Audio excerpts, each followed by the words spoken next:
On devrait en faire le plus possible en dépensant le moins possible. Emmanuel Latraverse. Kitching, kitching, kitching, kitching, kitching. On va mettre plus d'argent, ça va régler le problème. Ça règle pas les problèmes. Est-ce que l'électorat va en avoir pour son argent? Ça se peut pas. Donc, Emmanuel Latraverse, je parlais tantôt avec un urologue qui travaille à l'hôpital Maisonneuve-Rosemont, puis lui dit le lien de confiance est brisé entre les médecins et le gouvernement, que c'était une loi qui était écrite sur le bout de la table, mal écrite, qu'il faut qu'ils refassent leur devoir, puis que, bon, il était très sévère, mettons. Mais ils sont très remontés, là, puis il n'y a rien qui va les redémonter. Puis c'est vrai que la loi, de toute façon, la loi va être réécrite, là. C'est là qu'on en est. Parce que, en vertu de l'entente entre les omnipraticiens et le gouvernement, là, on va adopter une loi demain là, pour que la loi 2, donc la loi spéciale, ne soit pas en vigueur au 1er janvier, qu'elle entre en vigueur au 28 février. Puis donc, quelque part, à la reprise des travaux au début de l'hiver, en janvier-février, il va falloir déposer un nouveau projet de loi qui va incorporer le fruit des ententes avec les médecins. Donc, la loi 2 sera réécrite. Mais attends une minute, on dirait que les critiques des médecins leur ont fait voir au gouvernement les faiblesses de leur propre loi. Oui. Donc, elle était écrite un peu n'importe... Il me semble que, moi, tu sais, quand le gouvernement arrive avec un projet de loi aussi important que celui-là, ils l'ont oui, mais écrit, quand ça là, prend t'sais. un médecin 3 jours à 1h30 au téléphone par jour pour démêler des problèmes de facturation puis de formulaire avec la RAMQ, on peut comprendre qu'il y a des actuaires qui ont fait des erreurs dans leurs calculs dans une nouvelle formule de rémunération. Fait que c'est un peu ça qui est arrivé. C'est ça qui a comme... Ça a été...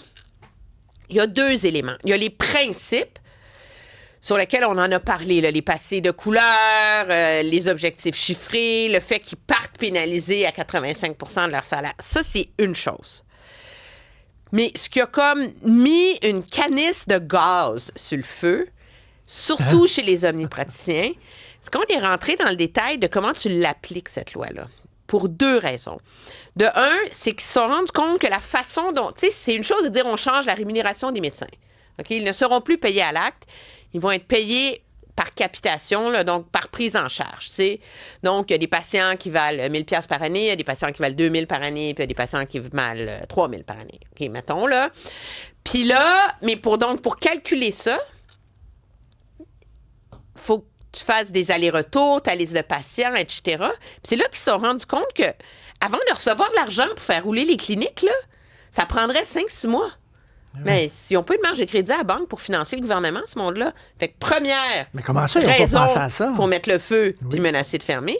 Deuxième, c'est qu'au fil de tout ça, la RAMQ leur a envoyé la liste des nouveaux patients qu'ils devaient prendre en charge. Puis c'est là qu'ils se sont rendus compte que pour répondre aux attentes du gouvernement, ils seraient submergés de cas lourds, ce qui a contribué à doublement mettre le feu. Alors là, revenons à la nouvelle du jour, entente de principe entre la FMSQ et le gouvernement. De toute évidence, moi, je vois 2 choses. Il faut, pour que ça passe auprès des médecins, il faut qu'il y ait réglé le problème technique qui n'a rien à voir avec les soins, mais pour payer le monde pour faire rouler leur clinique. Tu sais, ça, c'est comme assez de base dans la vie, là. Faut que tu règles ce problème-là. Il faut que tu refasses tes calculs pour qu'un médecin qui travaille fort ne se ramasse pas à perdre 40 % de sa rémunération. Là. OK? Numéro 1. Puis numéro 2, le gros test auquel on n'aura pas la réponse tout de suite, c'est comment ils vont assurer cette prise en charge-là. Et ça, c'est le gros point d'interrogation. Mais tu sais, je parlais encore à l'urologue tantôt, puis il disait, le problème, moi, j'aimerais... Tu l'as entendu ça au fil des dernières semaines. J'aimerais faire plus d'actes médicaux. J'aimerais opérer davantage de gens. Mais je ne suis pas capable. Il manque d'infirmières. Ça, c'est le débat avec les spécialistes. Oui. Est-ce que ça va être réglé? Ça veut dire c'est des débats de fond. Là. C'est changer la structure, là, Christine. Mais là, en ce moment, les spécialistes sont encore en pré-négo. Oui. Tu sais, fait que c'est comme un contrat de mariage avant le mariage, tu sais. Donc, ils sont en train de s'entendre sur les contours de ce sur quoi ils vont négocier.